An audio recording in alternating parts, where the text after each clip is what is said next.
Assalamualaikum warahmatullahi wabarakatuh. Salam rahayu, salam sejahtera bagi kita semua. Moga Allah paling rahmat dan berkahan bagi kita semua, amin. Kali ini Mbah Mul ingin membabar tentang apa yang namanya makam keramat nih. Nah, dan kenapa makam itu mesti kok angker nih, kesannya angker.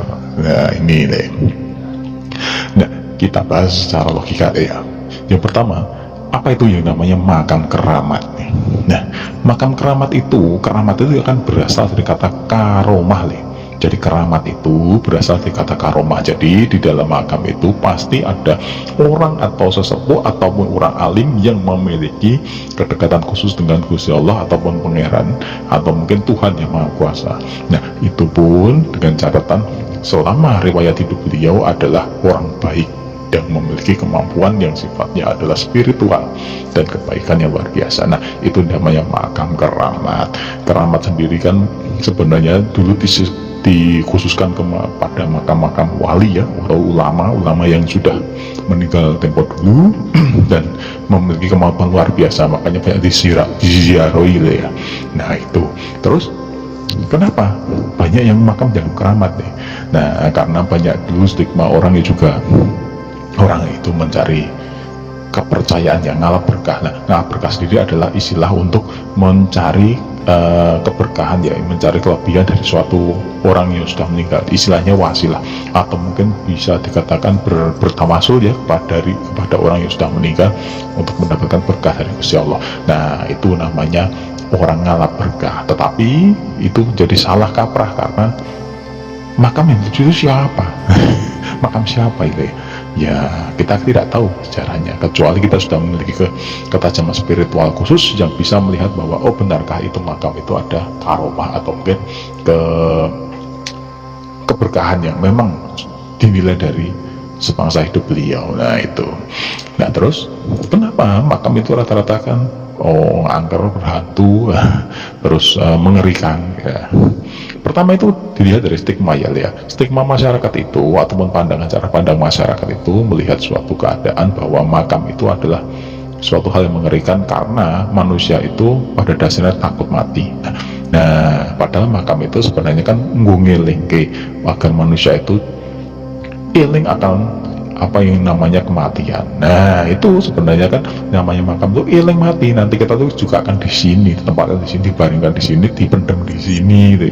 Intinya kan seperti itu. Tetapi banyak yang tidak ya belum paham ya. Yang kedua, ketakutan itu menimbulkan suatu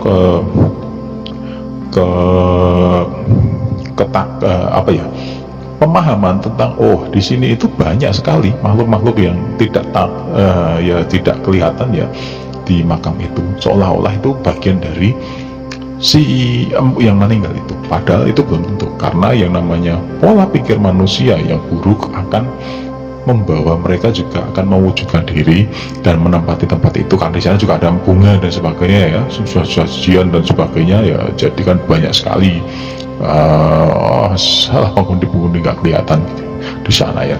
Terus yang ketiga, orang memandang kuburan itu seolah mengerikan itu karena ya yang pasti orang itu selain takut mati, selain melihat sesuatu yang sifatnya kematian itu ada suatu hal yang mengerikan nih. Pertama takut mati, suatu melihat yang mengerikan. Karena apa? Orang itu dalam agama apapun ya, orang kan ditakut-takuti kematian. Sebenarnya bukan ditakut-takuti ya, memang harus takut. Karena apa? Agar manusia itu di dunia berbuat baik, golek sangu. Ini seperti itu. Nah, terus kembali ke makam keramat tadi ya, keramat tadi. Nah, beberapa makam di desa ataupun di makam keluarga atau makam pemakaman umum pasti ada makam yang dituakan. Nah, makam yang dituakan ini adalah makam pendiri sesepuh desa ataupun orang yang disegani, atau mungkin seorang ulama atau mungkin orang yang pemimpin atau pemuka suatu kaum yang memang dianggap memiliki kelebihan. Nah, kita taunya apa? Di makam itu adalah makam keramat. Yang pertama adalah satu sejarah ya, sejarahnya bahwa beliau adalah orang yang memiliki jasa. Yang kedua, beliau ada semasa hidup orang baik. Yang ketiga, beliau ini dekat dengan Gusti Allah atau Pangeran atau mungkin Tuhan Yang Maha Esa karena keimanan, jadi kedekatannya. Nah, setelah itu beredar nanti kan kelebihan beliau ya, bisa apa bisa apa. Nah, belum tentu loh itu karomah ya, keramat itu karena karomahnya. Bisa jadi kan karena keilmuan atau apa.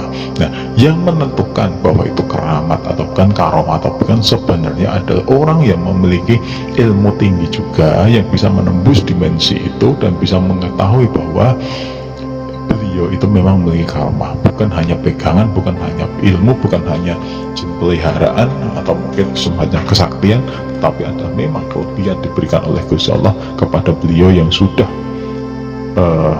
dekat dan mengabdi ngawula manembah marang pangeranipun Gusti Allah Subhanahu wa taala, pangeran akarya jagat. Nah, itu deh. Terus sebenarnya kita itu tidak perlu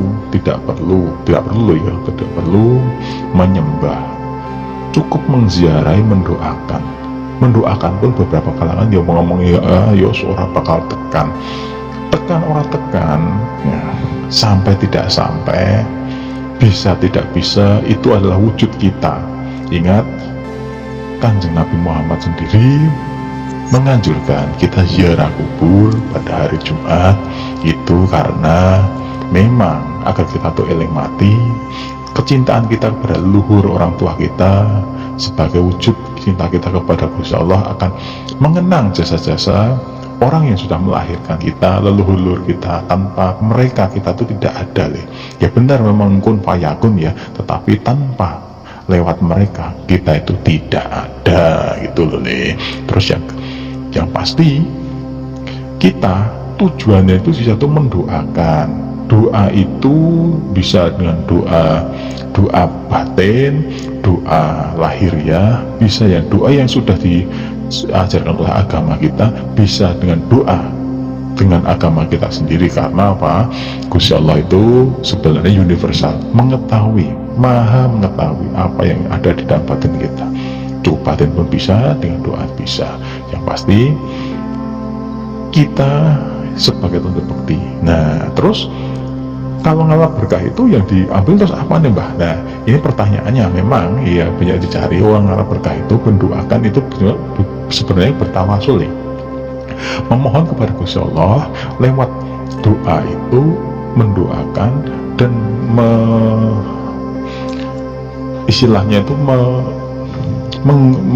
menggunakan amalan ziarah itu sebagai wujud kita bahwa kita sudah melakukan amal baik dan meminta kepada Gusti Allah akan suatu hal sama kerezekian, ketentraman, ketenaran. Nah, itu hanya efek dari keduniaan. Yang pasti adalah sebagai wujud saja, wujud untuk kita sampai mendapatkan apa yang akan kita dapatkan. Nah, itu agak bulat, tetapi memang itulah hakikatnya. Nah, nanti kan ada budaya nyadra ini sama. Nyadra itu memelihara kubur leluhur, mengumpulkan sanak saudaranya agar saling mengenal satu persatu.